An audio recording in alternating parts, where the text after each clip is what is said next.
Good morning, I am Kylie Liquiayo. Today, I am going to show you the process on how to make the rice wine. But before that, I'm going to present the materials and ingredients needed. So this is the first ingredient, main ingredient. This is diket or glutinous rice. It's color white because there is also a diket which is color red. But preferably, they use white diket for rice wine. And then, this is the yeast. This is the yeast. Later, we are going to pulverize this one. And the rice panicle. The jar. This one.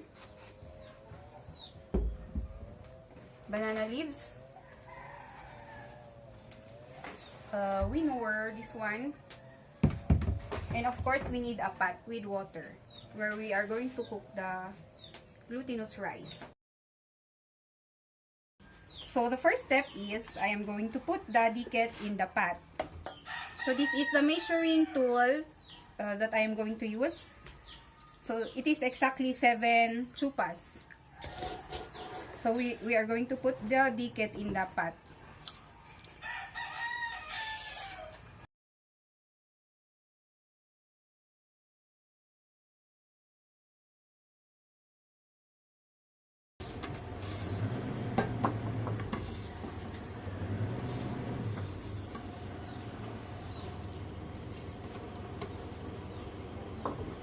Okay, so now I'm going to put it there in the fire. So it is better to cook here in the fire than in the gas stove, so that it will be cooked rightly. So we need to fix the fire while it is being cooked.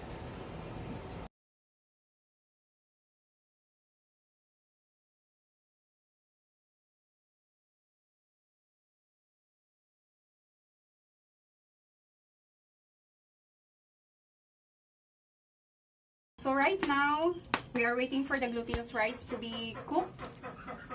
We need to fix the firewood so that the glutinous rice will be perfectly cooked. And then later on, when it is boiled, we are going to stir it with this one. This is a ladle. So let's wait for it for probably 5 minutes more, and then it is going to be boiled already.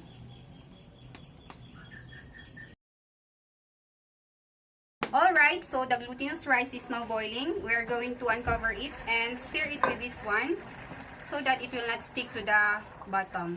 So we are going to stir like this in a round way. And then later we are going to wait for it until the water will drain. So we will leave it uncovered for about 3 to 5 minutes.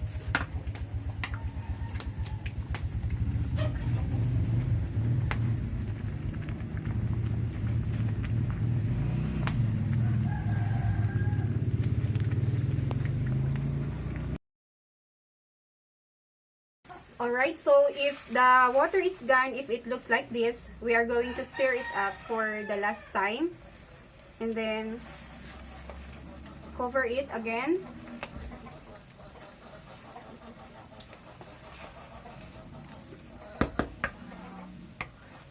And set aside the fire or the firewood to slow down the fire.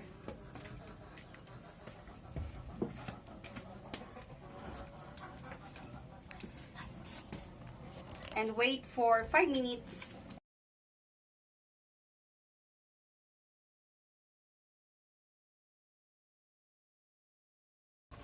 So 5 minutes is over. We are going to put it down already, the glutinous rice, and put it beside the fire to complete the cooking process.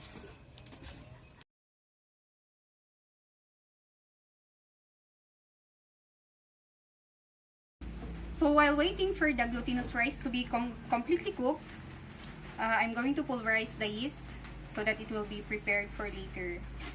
So using this one, the pestle, which I borrowed from this one. So you can use any tool where you can pulverize the yeast. The purpose of pulverizing is for it to be equally distributed and for it to be easily distributed in the glutinous rice.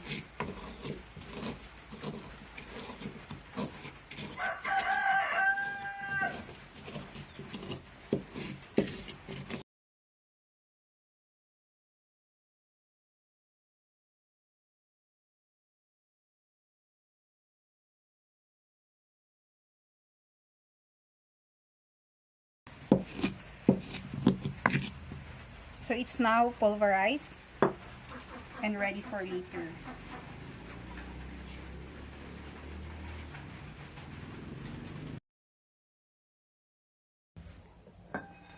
As you can see, the glutinous rice is already cooked. So what we're going to do now is to get this rice and put it in the winnower for cooling down. So we're going to spread it so that it will be quickly cooled.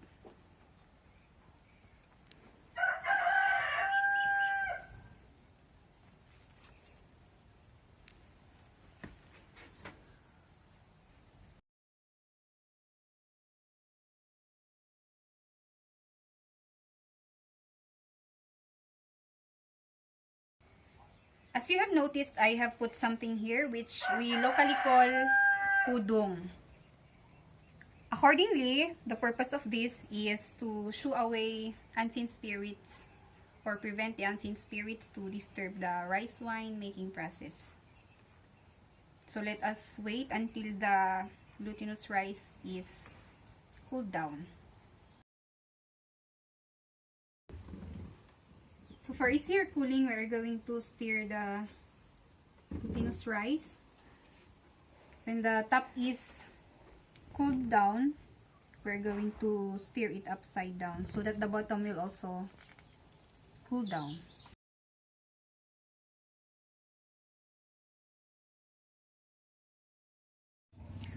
So finally, after 30 minutes, we are now ready to mix the yeast with the rice. To mix this, we should mix it thinly and evenly. Or spread evenly. It should not be thick. It should just be evenly.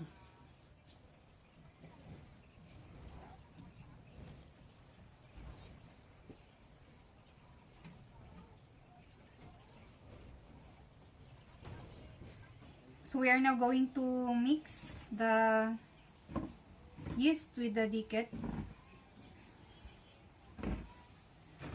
We need to mix it well.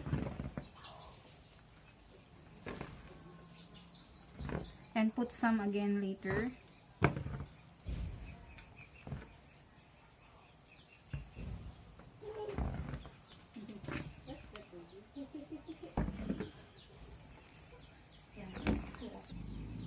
We're going to put the remaining yeast and stir it well again.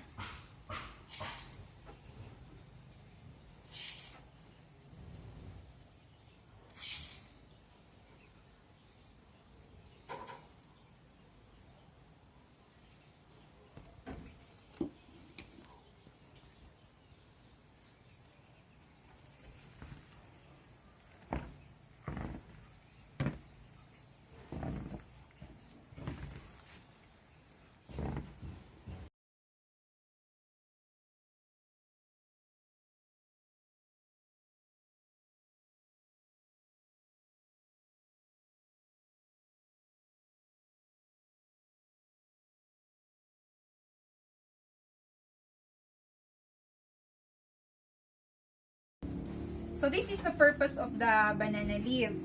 So what we are going to do with this is for the covering of this winnower, where we will now have the process that we call ped-ped or packing of the glutinous rice.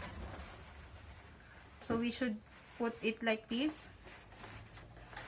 overlapping each leaf.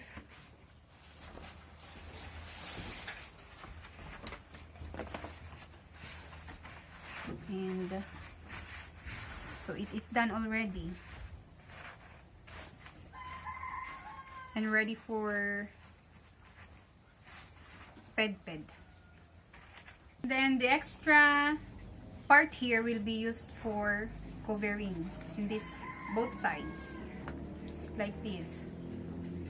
So we are now going to put the glutinous rice here.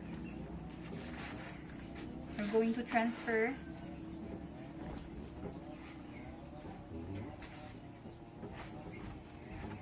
And later we're going to put it flat.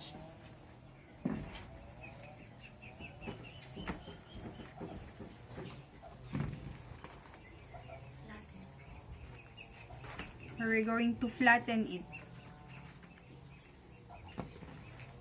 after transferring it all.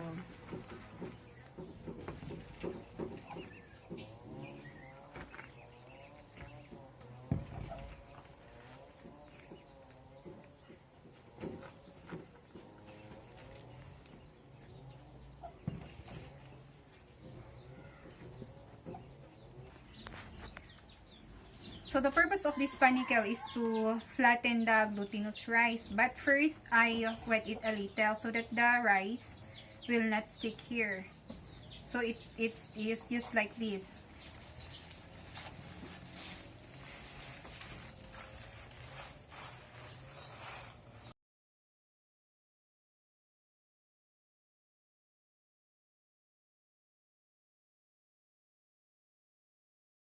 So after flattening, we are now going to cover it and then let it rest for 1 day and 1 night.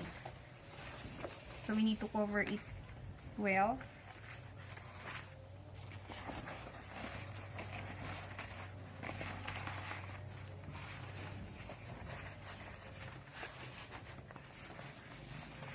It's not ready to rest.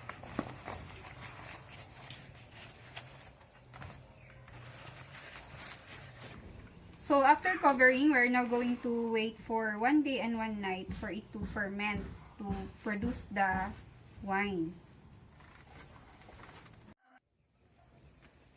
So after 1 day and 1 night, we're now going to do this process by putting it here like this. So I've used 2 wood to let it slant, so that we will make sure that it will produce wine. So here's a container here where the juice will drip. So hello everyone, we're back with the rice wine process. So after 3 days, I can see, or I can say that we are successful enough because we have already our first juice. Okay. So what we are going to do now is to put it in the inside the jar. So we need to uncover it first.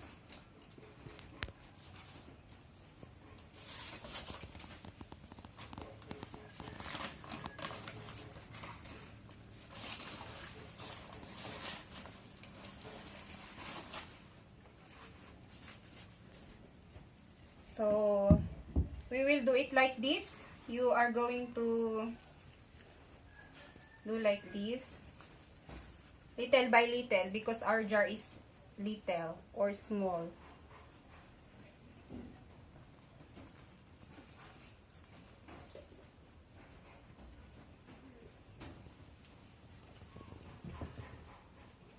Until we put it all inside the jar.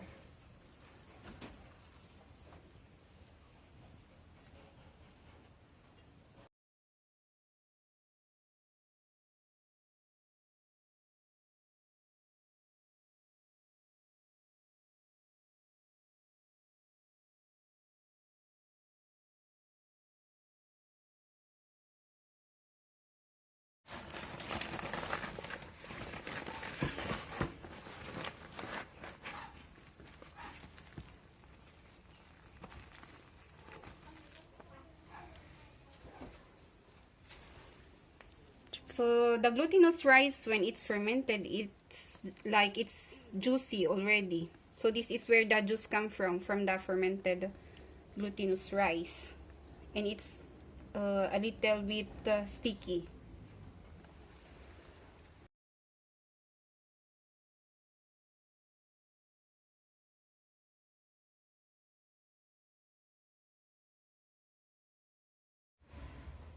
So after putting all the glutinous rice inside the jar, the fermented glutinous rice, we are now going to put the first juice also. So as you can see, it's just like this because we have minimally processed 7 chupas only. So before we put it, we need a strainer because we have ants, meaning to say the rice wine that it will produce will be sweet.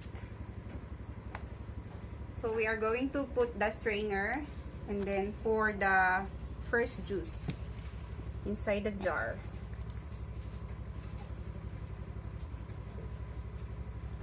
So there, the ants were strained, so they will not go inside the jar. And then after putting it, we're now going to cover it with these banana leaves here, and then tie it with any tie that you can use. So we need so I use this rubber because it's tighter. Alright, so we're done with the process of putting it inside the jar. So probably we can now harvest the juice after minimum of 2 to 3 weeks.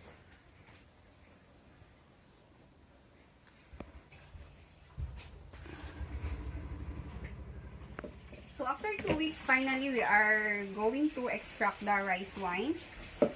So this is what we call helugahog in our local dialect. So this is actually what they are using to extract the rice wine. But because it's big and it cannot fit here inside the jar, because our jar is cute, it's small, we made an improvised helugahog. So this is it. So we are going to open the jar and then put this one. So it has holes here. The purpose of this is when you are going to put it, you will push it down in the bottom and the juice will flow or pass here in the holes. So we are ready to put it.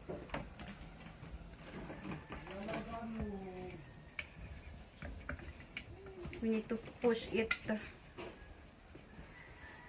nearer at the bottom so the juice will be extracted. So there we go. We have already our rice wine extracted inside. So we are now ready to get it and transfer it in a bottle. So this is what we use for container.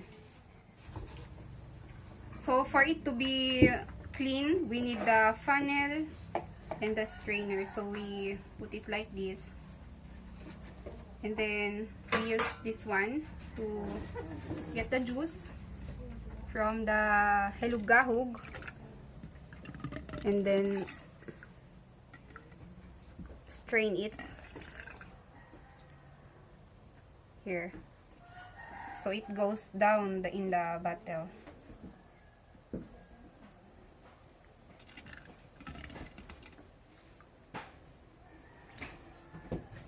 So we can see that there are particles that come with the juice.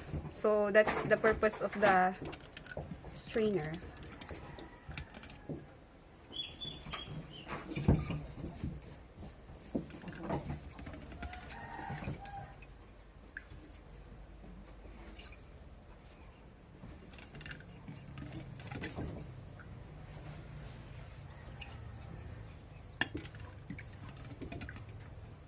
So we are about to complete the full process of the rice wine making.